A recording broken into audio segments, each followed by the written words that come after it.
Hi guys, so in this video I will teach you how to fix Instagram filters not working.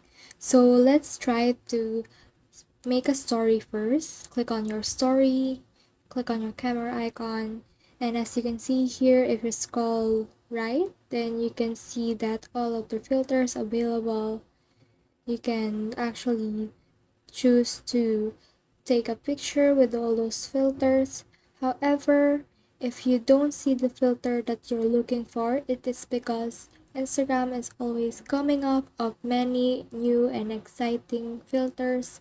If the filter that you're used to using isn't there, then what you need to do is click on this browse effects at the very last option of the Instagram.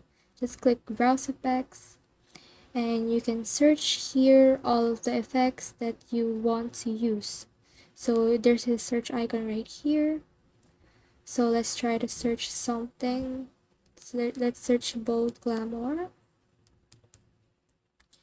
and choose a filter that you think is the right filter that you've been using in the past. Click on that, and what you need to do is click this favorites right here in order to not lose that filter again. However, if that's not the issue, then what you need to do is head over to your app store. So let's head over to our app store, search for Instagram,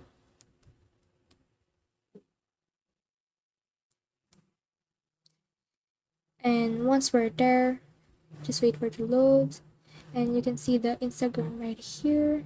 If there's an update button right here, then what you need to do is just click that update button and update your Instagram.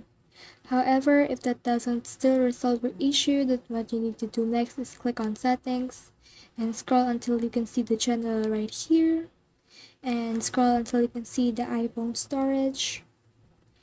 And once you're in there, wait for it to load a while, and then just scroll down until you can see Instagram. Just click that and click on upload app.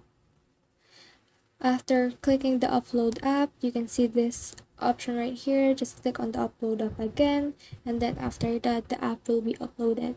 So upload means basically that the app will be resetted and all of this cache will be removed. So but after that, you just need to reinstall that app again and it's ready to use. So let's try this filter again on Instagram. Click a photo, and then once you're done with everything, just click this arrow on the bottom and you can now post it to your story. So that's it. I hope you learned a lot from this video. Make sure to like and subscribe if you love this kind of contents. Follow for more.